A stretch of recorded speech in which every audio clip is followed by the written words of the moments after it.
Sudah, Pak.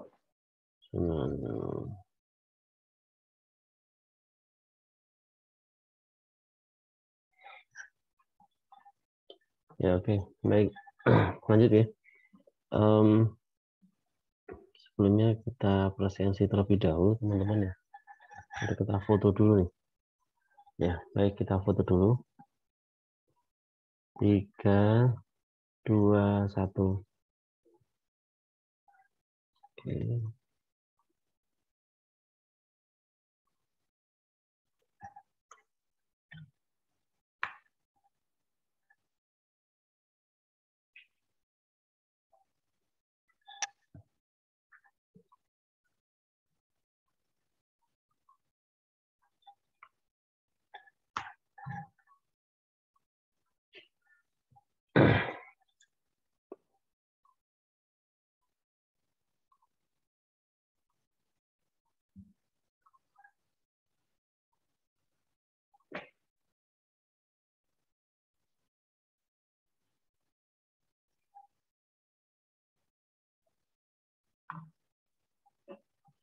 Oke, saya presensi dulu ya.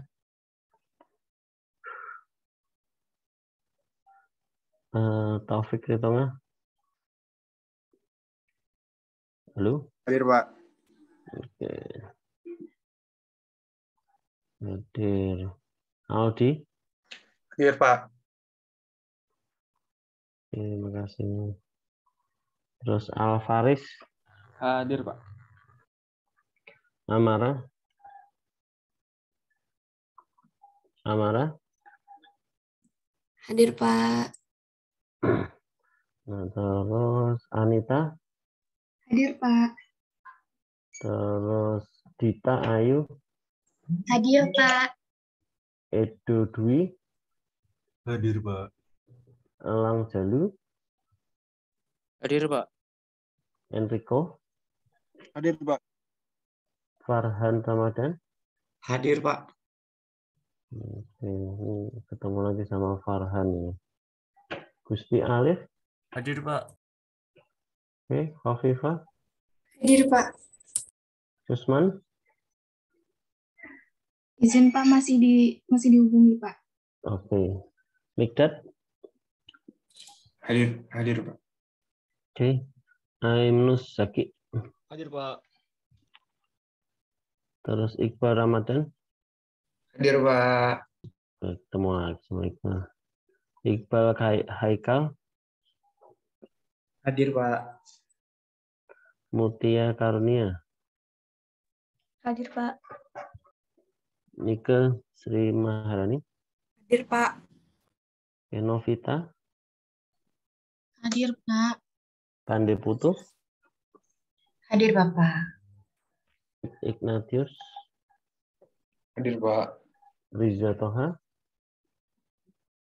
Hadir, Pak. Pokoknya Hadir, Pak. lemes amat ya. Hadir, Pak. Nurman Nurul? Hadir, Pak. Mila? Hadir, Pak. Jadi kurang satu ya. Kurang Usman. Pak, Ya. saya juga belum dipanggil. Siapa Mbak? Olivia, Pak. Olivia. Kok udah ya? Oh iya deh. Setelah Onovita, Olivia. Oke, baik. Terima kasih Olivia. Nah, teman-teman semuanya. Ya, selamat pagi semuanya. Alhamdulillah kita sudah hadir ya. Kurang satu, Jusman aja. Nah, ini saya sebelumnya mohon info terlebih dahulu ya. Apakah benar nih info yang saya terima, informasi yang saya terima, bahwasanya untuk UAS besok kita akan offline ya? Betul, Bapak. Oh, betul ya. Berarti kalian sudah dapat informasinya ya? Oke, berarti wah ini kayak reuni ya ntar ya. Ketika UAS kayak reuni ya. Jadi ya bukan reuni ya, belum kenal ya. Belum kenal karena cuma online doang. Tapi besok ketika UAS malah kalian ketemu secara langsung. Oke, semoga nanti UAS-nya lancar, jadi mohon dipersiapkan terlebih dahulu nggih UAS-nya. Jadi bukan hanya persiapan untuk belajarnya, tapi teknikalnya seperti Anda harus datang ke sini karena harus offline, harus dipersiapkan. Kira-kira biasanya kemana itu? Ngekos harian gitu ada nggak ya? Selama 2 minggu ya kalau saya. Izin Pak, kalau saya bulanan Pak. Oh bulanan, berarti nanti ngekosnya sebulan ya? Betul Pak, rencananya sebulan. Tapi masih available ya tempatnya ya? Kalau mungkin teman-teman siapa yang ngekosnya harian, barangkali di Citra Dream gitu juga ada loh. Atau di apa namanya? Santika Pak, Santika Pak. Nah, kelasnya Iqbal Santika lah harian. Oke, baik teman-teman, kita masuk ke materi teman-teman ya. Jadi nanti mohon dipersiapkan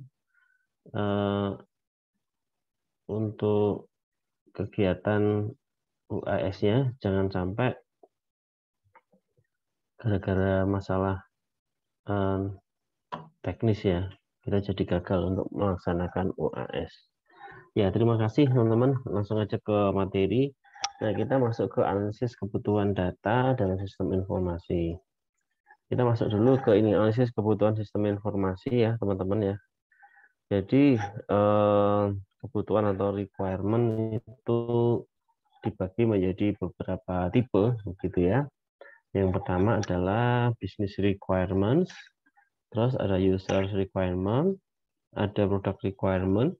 Nah, di product requirement dibagi menjadi dua, yaitu functional requirement dan non-functional requirement. Nah, ini ternyata dari business requirement sampai dengan product requirement ini, gitu ya. Ini kan menjelaskan tentang kebutuhan-kebutuhan mulai dari high levelnya sampai dengan detailnya. Nah, kayak gini. Oh iya, saya jadi ingat nih. Nilai UTS kalian aman semua kan ya? Aman ya, kecuali yang tidak mungkin ya. Tapi semoga lah UAS-nya bagus lah.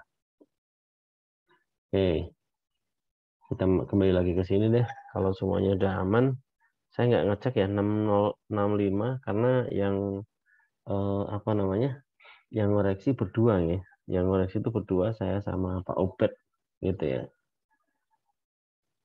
Nah, oke, kita masuk lagi ke sini ya. Requirement ada berapa tadi tipenya?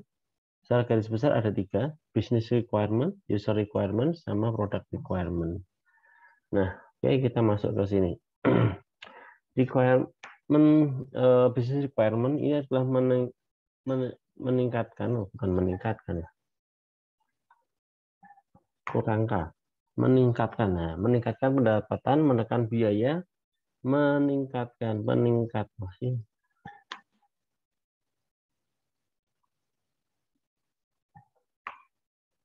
Oke. Jadi adalah business requirement adalah apa ya, requirement umum gitu ya, yang dikelola oleh manajemen gitu ya. Pengennya apa sih sebuah organisasi itu ya? Misalkan ini kalau melihat dari business requirement seperti ini, bicarain tentang pendapatan, biaya, kepuasan pelanggan, berarti kira-kira organisasi apa nih? Profit atau non profit?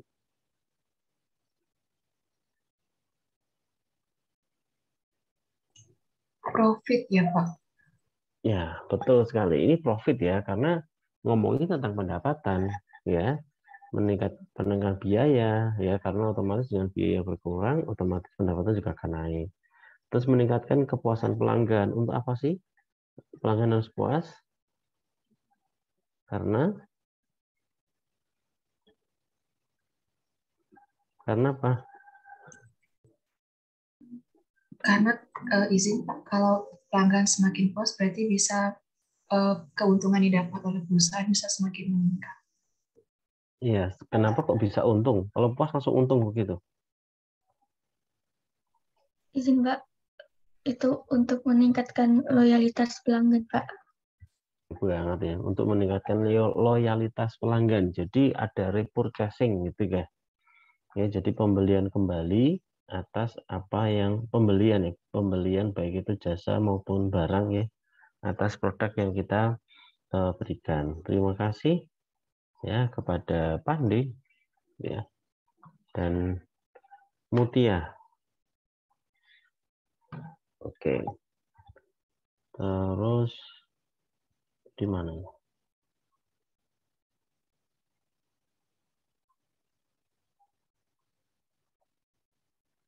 Oke. Terus user requirement. Sorry. Kalau business requirement di pemerintahan kira-kira apa ya? Di sektor publik gitu. Yang izin Pak, mungkin seperti aplikasi-aplikasi kayak e-filing Pak. Kan kalau dulu harus punya banyak pegawai secara langsung ya Pak. Jadi harus ngebantuin mereka untuk isi-isi e-form terus dan lain-lain Pak. Tapi kalau dengan ada e-filing, jadi cukup teknisi ataupun cukup bagian engineer yang di IT-nya aja gitu Pak yang bekerja lebih banyak. Jadi lebih hemat secara jumlah pegawai yang bekerjanya Pak. Mungkin seperti itu Pak layanannya. Menekan biaya? Ya, menekan biaya Pak. Iya. DM. Oke, berarti harusnya kalau business requirement public sector itu menekan biaya dari sisi menekan jumlah pegawai, nggih. Betul Pak, menurut Iqbal seperti itu Pak. Makin lama harusnya kan semakin berkurang ya jumlah PNS ini ya. Iya Pak. Semakin berkurang jumlah mahasiswa PNS-an ya. Iya. Betul Pak. Yang doain kamu loh ya. Tapi Iqbal ya masih harus masuk PNS dulu Pak, baru berkurang Pak. Oh gitu ya. Iya betul. Wah, ya jangan gitu loh. Nanti saya ngajar siapa gitu ya. Lupa kayaknya. Kalau nggak ada adik kelas kamu ya ada siapa ini. Nah, oke. Tapi ini lumayan ya. Sekarang untuk adik kelas kamu nanti ada ya, meskipun satu generasi hilang gitu ya. Tapi nanti ada satu kelas gitu ya. Isinya 20 orang. Ya, lumayan. Itu udah kelas VIP ya, gitu ya. Kalau VVIP berapa, Mbak? 10 ya. Atau 5. Nah, sudah ada nih kelas di bawahmu ya. Kelas VVIP, satu kelas hanya isi satu. Oke. Nah, menekan biaya ke satu. Selain itu, kepuasan pelanggan penting nggak di business requirement untuk public sector organization?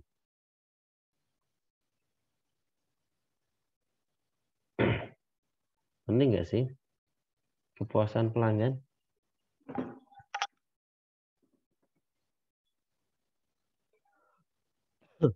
Nggak penting ya? Penting, Pak. Kenapa penting, Madi? Karena di bisnis recruitment itu kan meningkatkan pendapatan.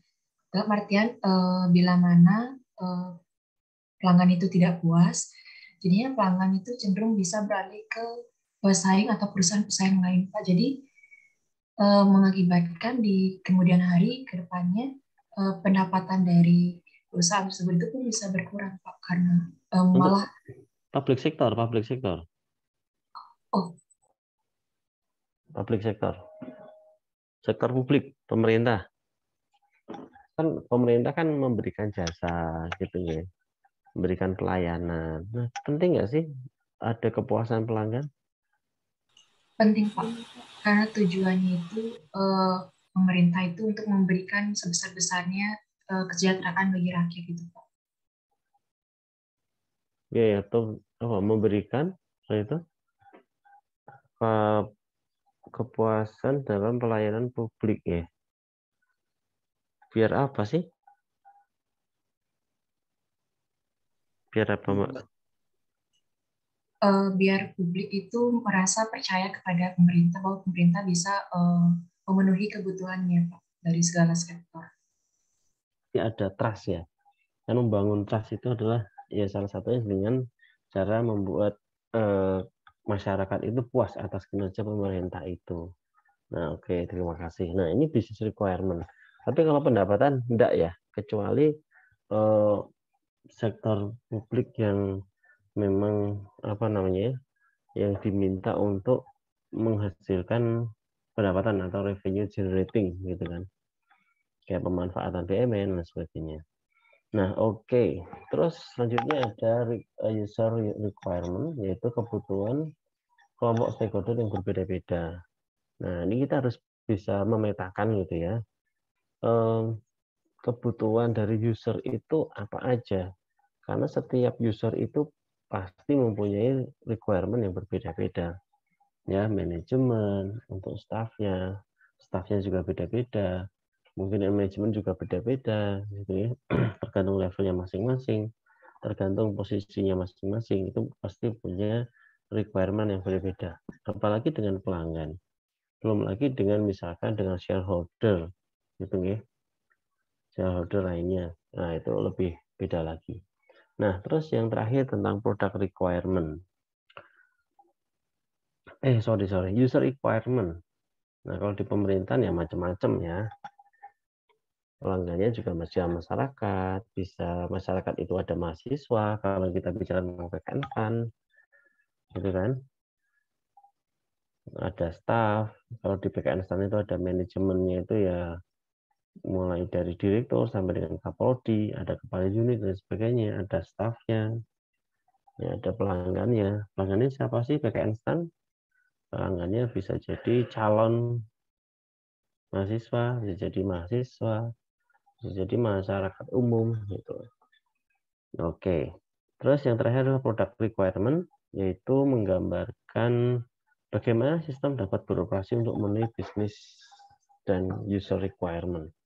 Nah, untuk product requirement ini dibagi jadi dua, yaitu functional requirement sama non-functional requirement.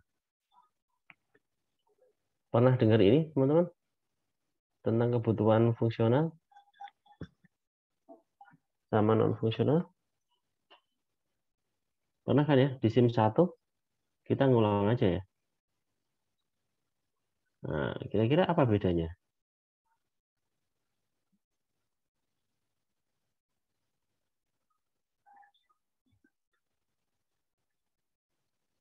Masih ingat nggak? Oke, kalau lupa ya kita review lagi.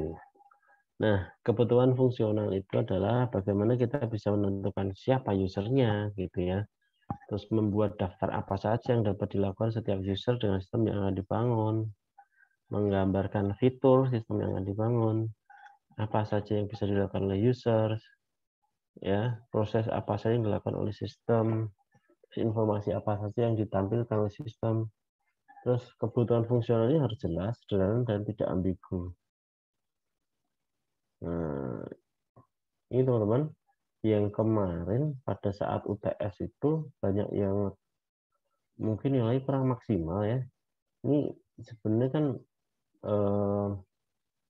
dalam perancangan gitu ya, perancangan sebuah sistem itu paling enggak ya ada kebutuhan fungsional ini masuk begitu nih. Nah, kemarin sih ada yang cuman dikit banget ya, akhirnya nilainya juga sedikit. Paling enggak ada gambarnya. Paling enggak di awal kamu udah ngerti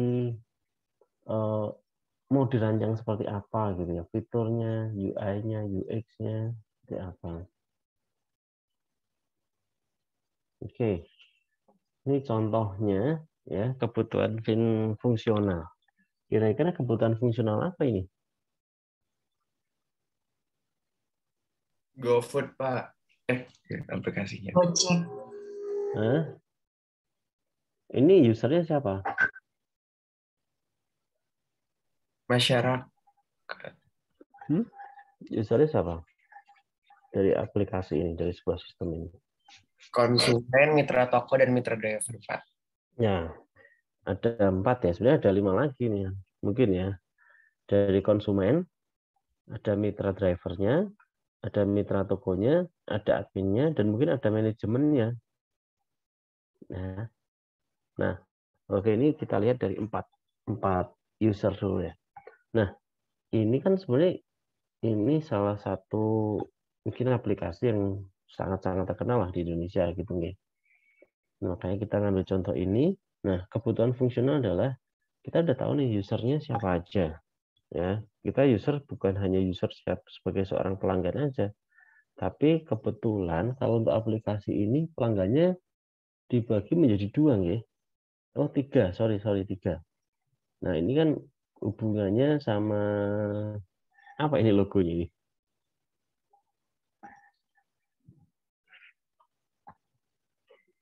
Ini apa ini? Logo makanan ya? Betul, Pak, makanan. Apa ini kira-kira aplikasinya? GoFood. Jadi ini nyebut merek ya kamu, di endorse ya. Nah, jadi aplikasi apa namanya? Sebut saja GoFood gitu ya. Jadi susah nih, aplikasi apa ini sebenarnya? Aplikasi yang menyediakan jasa layanan pesan antar makanan gitu kan. Nah, kan sebenarnya posisi dari company itu sendiri kan di sini ya. Nah, di sini juga ada usernya yaitu admin. Dan satu lagi mungkin harusnya manajemen ya. Nah, terus apa namanya? Ada beberapa stakeholder lainnya, yaitu mitra drivernya, mitra konsumennya, terus ada mitra tokonya. Nah, kebutuhan fungsinya seperti apa sih? Nah, kira-kira yang ada di dalam konsumen, mitra driver, mitra toko, sama admin, otomatis harusnya berbeda kebutuhannya. Ya, kalau misalkan untuk konsumen ya buat akunnya, terus apa namanya menyimpan data, searching, order dan sebagainya, history, sebagainya. Apa lagi? Bisa dibuka kalian sebagai apa ini di sini? Anda punya pengalaman di sebagian mana nih? Bagian mana nih? Konsumen, Pak. Konsumen, Pak. Driver? Enggak ada? Mitra toko? Oke, barangkali loh ya, selama pandemi Anda buka toko gitu. Nah, ini malah saya mau tanya-tanya ini. Anda buka toko, buka apa namanya warung makan begitu kan? Nah, atau membantu orang tuanya dalam mengembangin bisnisnya. Nah, ini apa aja sih kebutuhan fungsional yang ada di situ? Jadi mungkin buat akunnya, kelola produknya, terus kelola produknya itu mungkin dari apa ya? Harganya, dari fotonya dan sebagainya kan gitu. Nah, ini saya kurang paham juga nih untuk mitra toko ini. Nah, terus mitra drivernya ini harusnya kan ada akun, ambil order, mungkin pembayaran juga ya, dan sebagainya. Nah, itulah kebutuhan fungsional. Oke,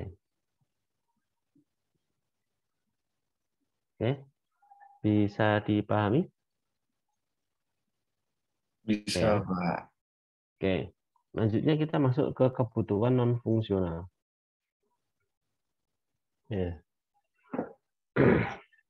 Kebutuhan non fungsional adalah menggambarkan sifat umum suatu sistem berhubungan dengan kualitas sistem, terus waktu respon, penggunaan sumber daya, keamanan, ini bagian keamanan, teknologi dan sebagainya. Tapi intinya kita ngomongin tentang apa ya namanya ya, supporting unitnya dalam sebuah sistem ini. Nah, kebutuhannya gitu ya, kalau kita ngomongin tentang kebutuhan non fungsional ini bisa pakai pendekatan apa ini, performance, information, economics, control, efisiensi sama services. Nah, ini untuk performance jadi kebutuhan software, hardware-nya. Terus informasi, ini data apa sih yang dibutuhkan, karena data ini adalah sesuatu fakta ya, fakta yang diolah menjadi sebuah informasi. Ini kenapa typo ya? Terus economics, nilai ekonomi apa yang diperoleh, gitu ya. Kontrolnya, pengaturan hak akses, terus efisiensi, ada waktu, biaya, terus ada services, itu misalkan kepuasan layanan. Nah, contohnya teman-teman, kebutuhan non fungsional yaitu operasional. Apakah penggunaan aplikasi ini bisa menggunakan smartphone ataupun komputer yang terkoneksi internet atau lainnya? Nah, itu. Oke. Nah, rata-rata kalau sekarang semua aplikasi biasanya sudah bisa diakses lewat apa aja, teman-teman?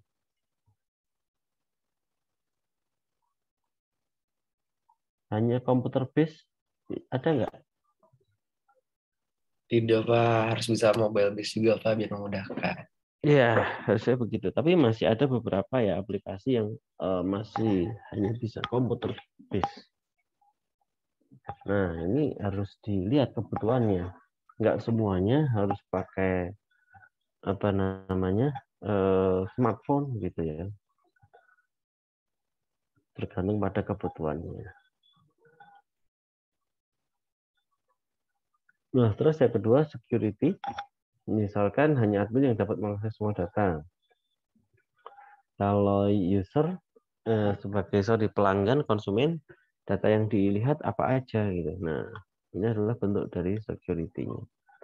Teknologinya spesifikasi server, spesifikasi smartphone, spesifikasi komputer, bahkan mungkin spesifikasi jaringan, ya, internet dan sebagainya. Nah, itu masuk ke teknologi.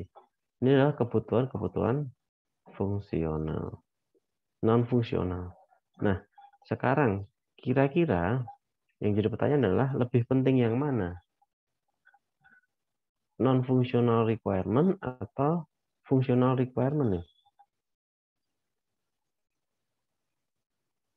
Dalam membangun produk requirement. Kira-kira. Penting semua, Pak.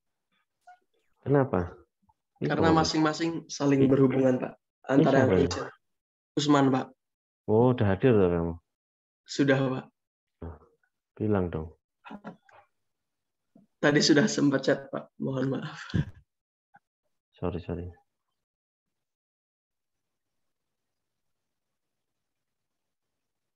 Oke.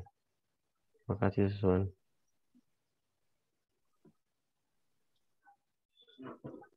Jadi chatnya Jusman ini belum terbaca nih.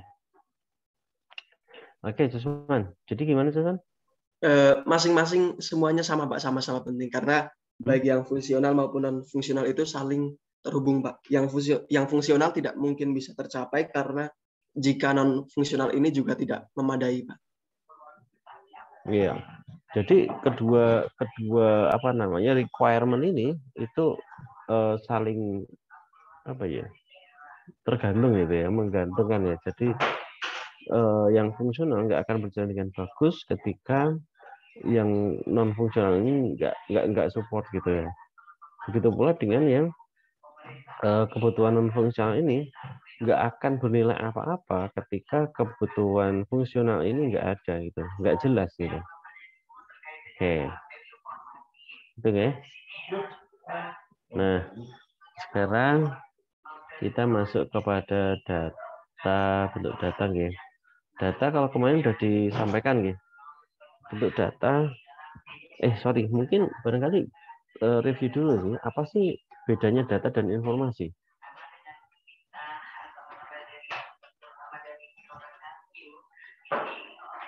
Bedanya apa? Data dan informasi. Tadi sempat saya singgung sedikit loh.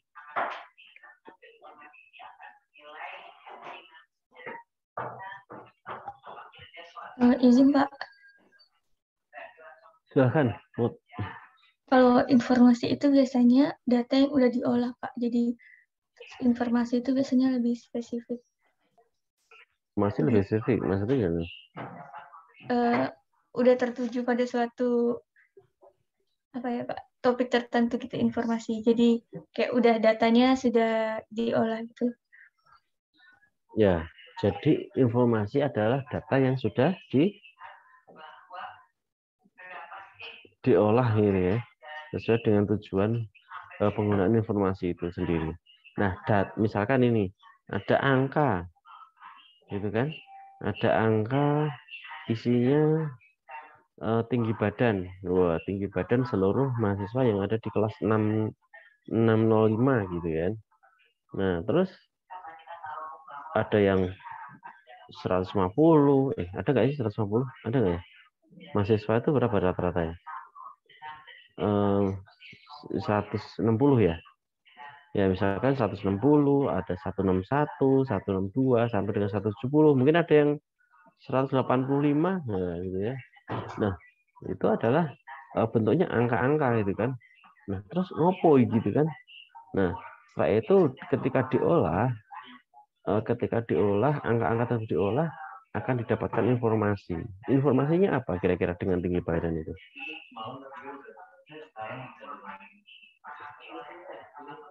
Izin Bu, Ya, silakan Made. data-data yang sudah diolah dapat diketahui. Mungkin dari data berupa angka tinggi badan tadi mungkin dapat diolah menjadi suatu informasi bahwa semisal rata-rata dari kelas manajemen aset, tinggi badan kelas manajemen aset 65, misalnya 165 cm untuk perempuan, misalnya untuk laki-laki 70 cm. Dan diperoleh juga data tertingginya semisal 170 dan terendah semisal 150. Seperti itu. Oke, ya betul sekali, betul. Jadi nanti dari angka-angka itu kita nanti bisa carikan gitu, kita olah.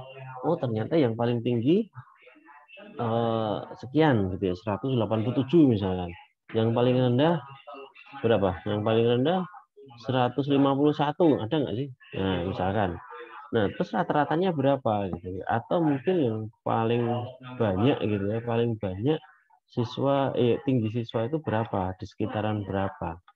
Nah itu yang menggambarkan informasi tentang tinggi badan di kelas 605. Nah seperti itu. Nah oke, untuk memperoleh data itu caranya macam-macam gitu ya, data yang dibutuhkan di dalam membuat sebuah sistem informasi, mulai dari apa ini, ada yang namanya observasi, wawancara, korespondensi, terus kita nyebar kuesioner, gitu kan. Nah, ada yang bisa menjelaskan? Terus sama satu lagi ya sebenarnya ya, ada FGD atau mungkin JAD gitu nih. Apa itu ya?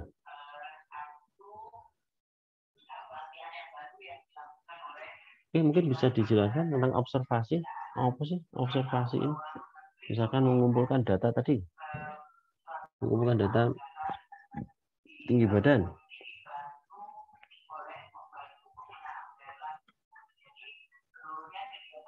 Oke, observasi. Caranya gimana sih observasi? Nah, itu sudah ada definisinya, deskripsinya. Silahkan. Ini masuk Pande, Mutia, Iqbal, terus yang lain mana sih? Udah pada bangun kan? Izin menjawab Pak. Nah, oke, Farhan ini ketemu nih kemarin di aula ya. Oke ya Farhan ya. Sudah bantu menyelenggarakan acara gitu ya. Siap Pak. Minimal ini ya. Amin Pak. Malah amin loh, mintanya amin. Oh. Ya, silakan Farhan. Ya, baik Pak. Jadi kalau untuk observasi itu, jadi kayak kita melakukan pengamatan sendiri gitu secara langsung maupun mungkin secara tim juga. Dan pengamatannya itu kita bakal mencatat apa-apa saja yang perlu diperhatikan di sana. Misalkan data-data yang di sana itu yang perlu dicatat. Oh, untuk ini itu kebutuhannya apa, terus permasalahannya apa, misalkan di sektor publiknya. Terus misal dia, kalau misalkan tinggi badan tadi, tinggi badan.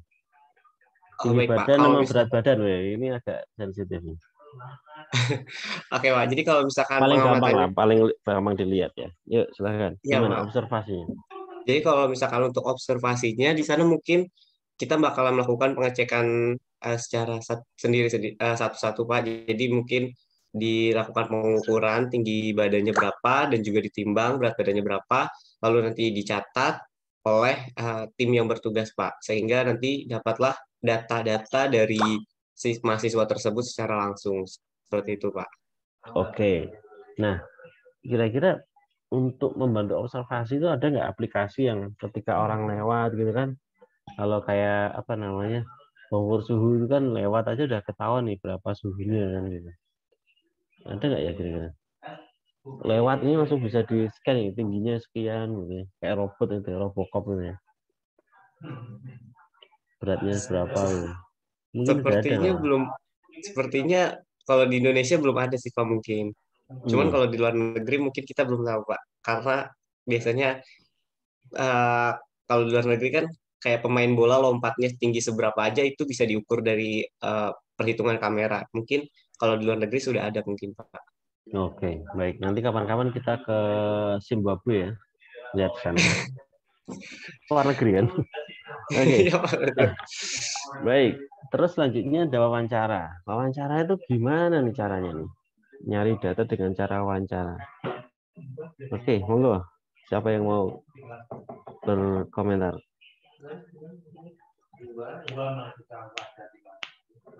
Silahkan. Ayo, selainnya. Farhan nomor berapa? 10 ya. Ini ya dicatat sih. Ya. Oh. Oke.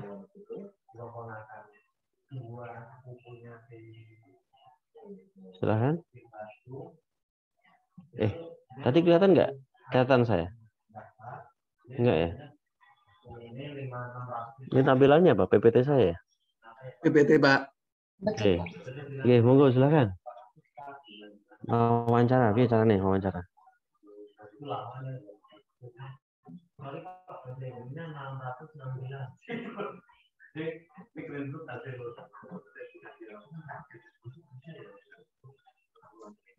Ini menjawab, Pak.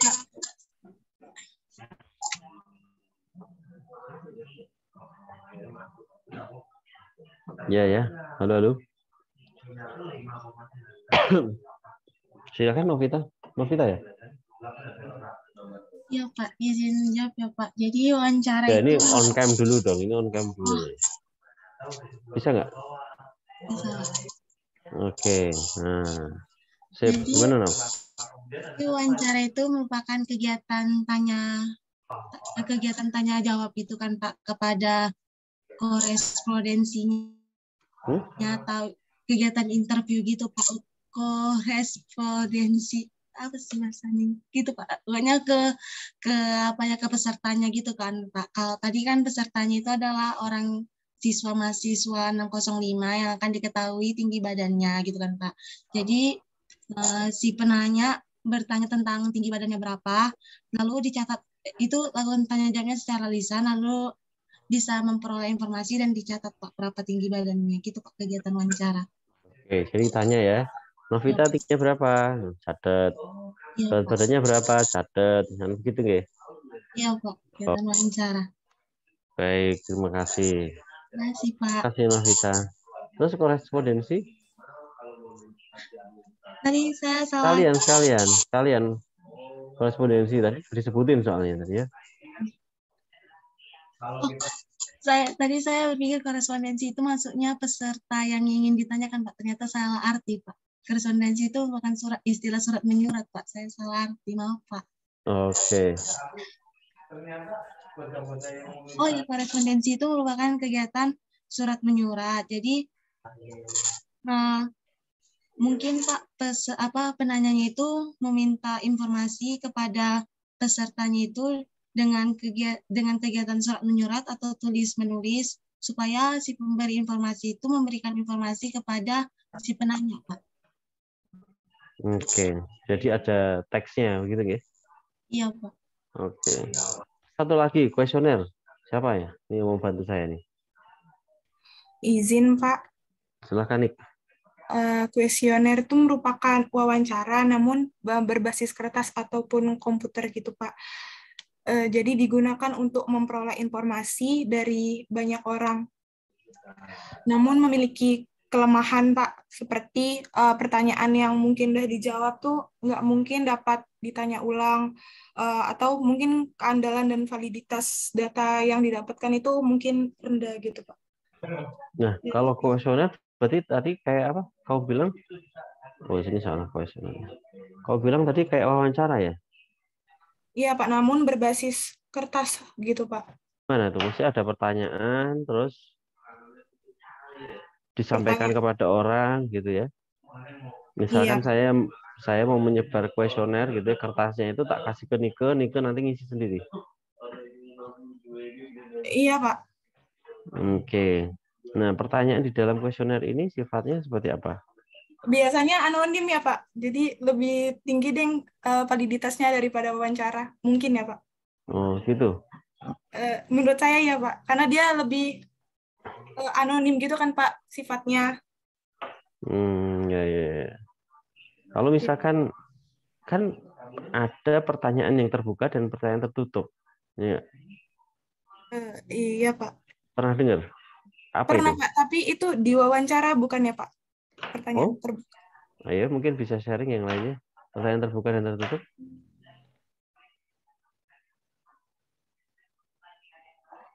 Izin Pak, pertanyaan terbuka itu merupakan pertanyaan yang dapat direspon dengan jawaban detail dan tidak terbatas, Pak.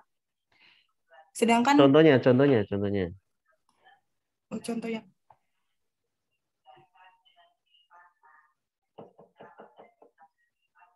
Oke, kalau tertutup dulu tertutup. Contohnya wawancara. Tertutup. Pertanyaan tertutup meminta jawaban ya, tidak, atau lebih spesifik, Pak. Oke, sudah ada opsinya, begitu ya? Iya, Pak. Oke, sudah opsinya. Tapi kalau yang terbuka tadi bebas, mau ngisi apa aja bebas, gitu kan ya? Ada opsinya. Nah, ini tadi tentang kuesioner. Nah, sekarang satu lagi tentang FGD nih, belum masuk sini ya. Atau GAD, FGD, Focus Group Discussion. Sama nggak sama dengan wawancara?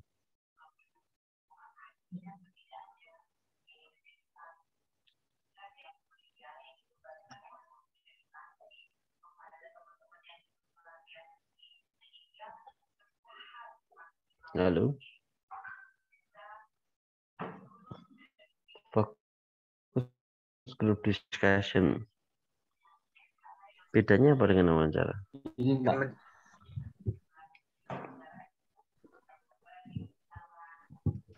Izin menjawab, Pak. Mungkin Pak, kalau misalkan perbedaannya antara wawancara sama FGD ini, kalau misalkan wawancara itu biasanya itu tanya jawabnya antar perseorangan gitu Pak. Kalau FGD ini diskusi dengan kelompok itu Pak untuk memecahkan suatu masalah. Oke. Lebih efektif yang mana nih? Kalau ingin mengetahui dari beberapa sudut pandang, mungkin FGD lebih prefer FGD sih Pak. Tapi kalau misalkan untuk mengetahui suatu hal dari satu sudut pandang aja, mungkin wawancara sih Pak. Loh. Wawancara sama satu orang doang. Enggak, maksudnya Pak, maksudnya kalau FGD itu diskusi untuk mecahin masalah, maksudnya bareng-bareng gitu Pak. Kalau misalkan wawancara, mungkin orangnya terbatas dan mungkin antara kayak dua orang gitu Pak, penanya sama narasumber doang. Oke. Ya, sebenarnya ada plus minusnya juga ya antara wawancara sama FGD ya. Jadi kalau wawancara mungkin kita bisa mendapatkan apa ya? Tadi kan belum tentu ya yang kuesioner yang apa anonimus itu lebih valid ya. Karena bisa jadi nanti udahlah jawabnya ya semuanya padahal ada pertanyaan yang harusnya dijawab tidak gitu kan. Nah, itu bisa jadi nggak valid. Ya karena mungkin pertanyaan terlalu banyak. Nah, terus ada juga yang wawancara sama FGD tadi.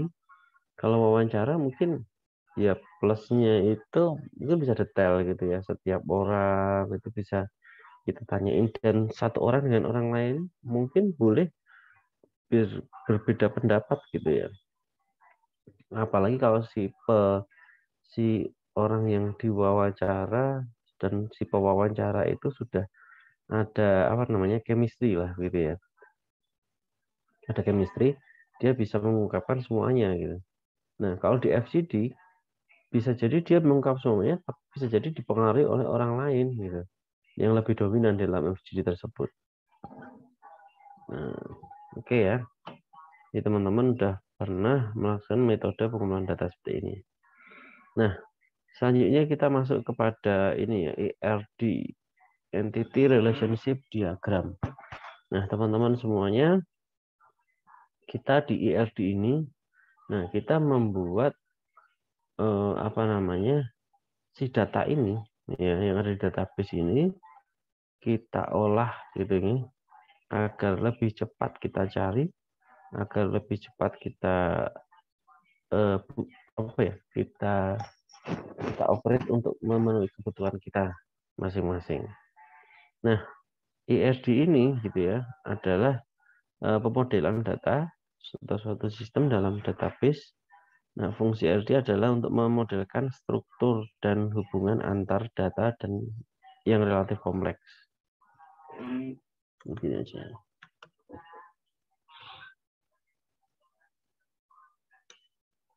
Oke. Nah, di dalam ISD ini ada 3 komponen. Yang pertama adalah entitas, yang kedua adalah atribut, yang ketiga adalah relasi. Nah, kita yang pertama ngomongin tentang entitas. Entitas adalah sebuah objek berwujud nyata yang dapat dibedakan dengan objek lainnya. Ya. Objek dapat bersifat konkret maupun abstrak. Nah, data konkret adalah sesuatu yang yang benar-benar ada atau dapat dirasakan oleh alat indera, sedangkan abstrak tidak berwujud. Contohnya orang, buku, pegawai gitu ya, itu konkret gitu ya. Namun ada yang tidak konkret gitu ya, tidak berwujud. Seperti halnya mata kuliah, kejadian suatu momen gitu ya, terus pekerjaan. Nah, ini merupakan bentuk yang tidak konkret dari sebuah entitas. Nah, entitas ini disimbolkan dengan kotak seperti ini. Nah, itu kan. Nah, terus atribut. Atribut ini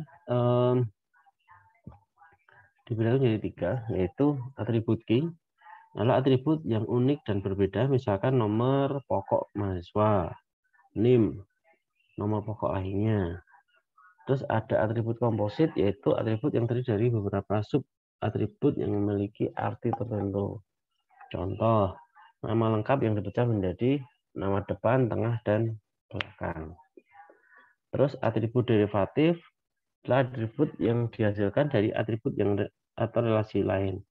Jenis atribut ini tidak wajib ditulis dalam diagram IR ataupun disimpan dalam database. Sebagai contoh, derivatif atribut adalah usia, kelas, selisih harga, dan lain-lain.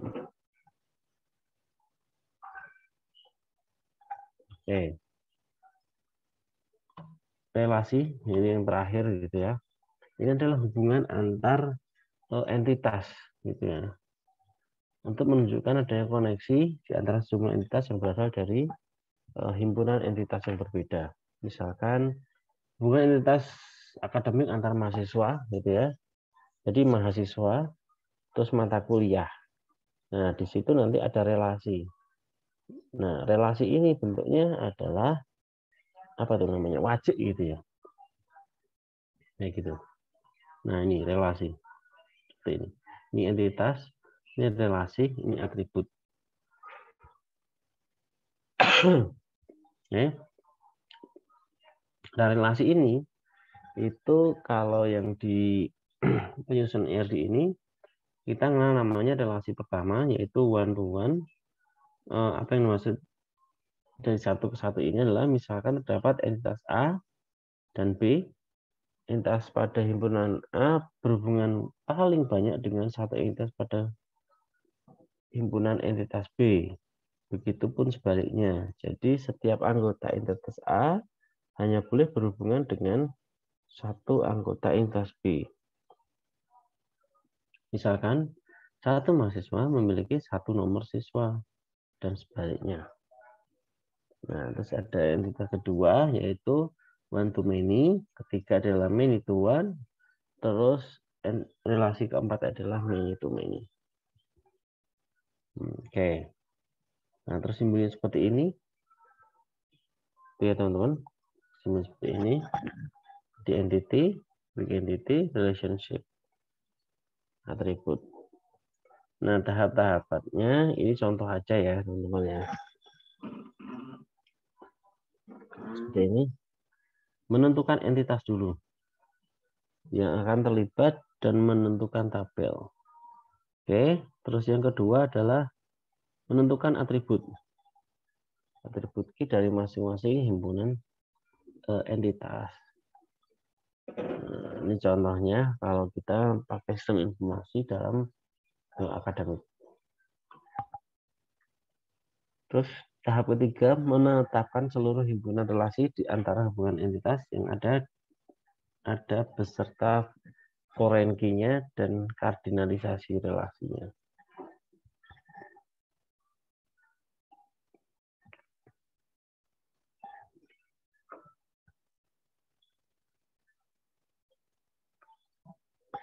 Oke.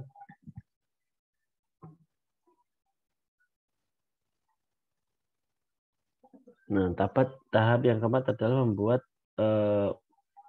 diagramnya, yaitu model IRD-nya. Ada banyak tahapnya. Nah, gambarnya seperti ini. Kan? Mahasiswa mengambil mata kuliah.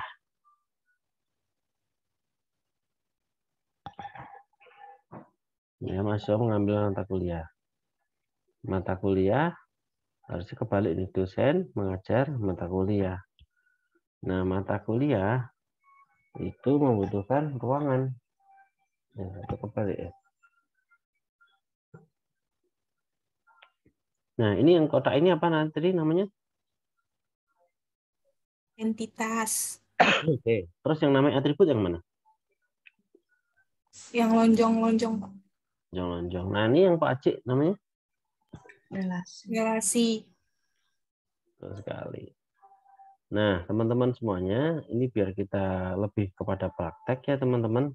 Nah, ini saya minta teman-teman bikin mulai dari sini ya. Saya kasih tugas teman-teman mulai dari Anda membuat ini teman-teman. Nah, Anda mencoba buat dulu business requirement-nya, terus user requirement-nya. Nah, terus ada product requirement. Oke. Baik yang fungsional maupun non-fungsional. Nah, setelah itu saya minta teman-teman bikin diagram ya, IRD ini, gambar ini. Nah, ini bebas ya, Anda bisa menggunakan aplikasi apapun, mau tulis tangan ya enggak apa-apa. Nah, IRD tentang apa? Yaitu IRD tentang aplikasi yang kira-kira dibutuhkan oleh mahasiswa di PKN STAN gitu. Bisa dipahami? Biar gampang lah ingatnya.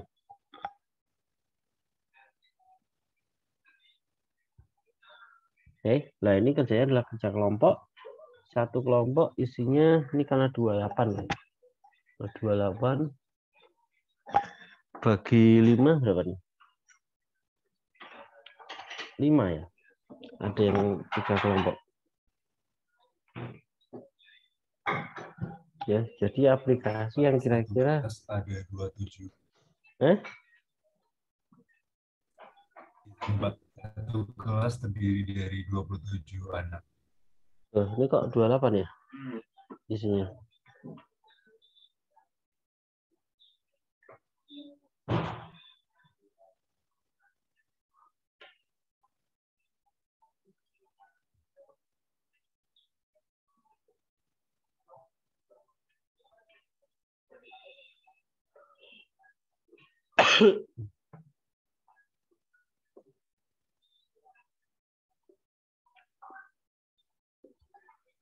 Oh, 27 ya, 27. Berarti dibagi 5 aja ya. Ya, teman-teman, dibagi 5. Nah, nanti silakan per kelompok bikin sebuah analisis kebutuhan data. Jadi bikin tadi business requirement, user requirement, fungsional maupun non fungsional, terus bikin sebuah IRD ya, dalam membangun aplikasi itu. Oke, yang simpel aja. Nah, kira-kira apa ini? Kalau 5 jangan sampai sama ya, teman-teman.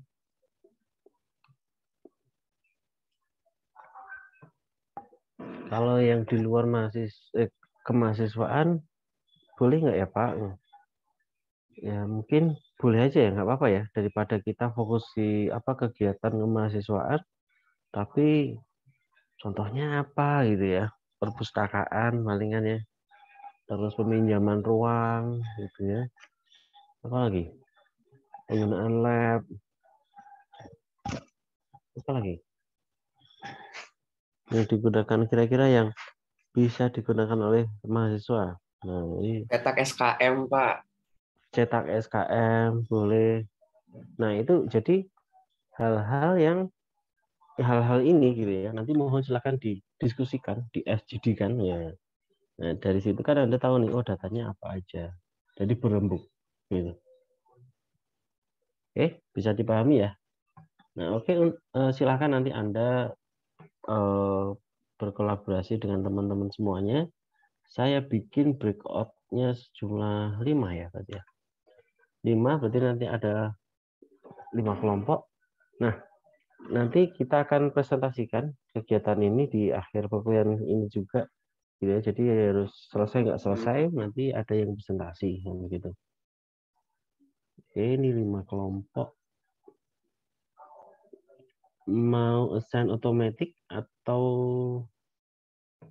yang milih kalian?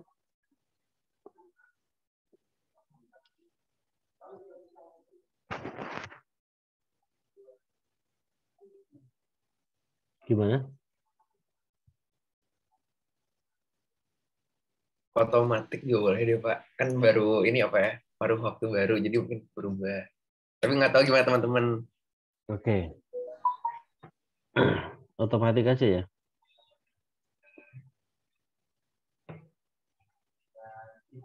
Otomatis ya.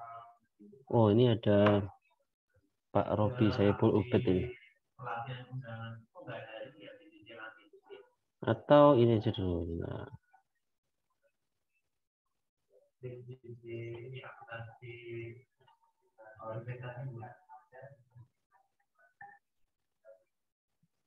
Kalian yang milih aja ya teman-teman ya. Nah, sekali kalian yang milih lah. Oke, monggo silahkan dipilih gitu ya. Mau Chrome 1, 2, 3, bikin satu aja. Gitu ya, satu aja. Ini siap. Nah, terus untuk tadi sebentar.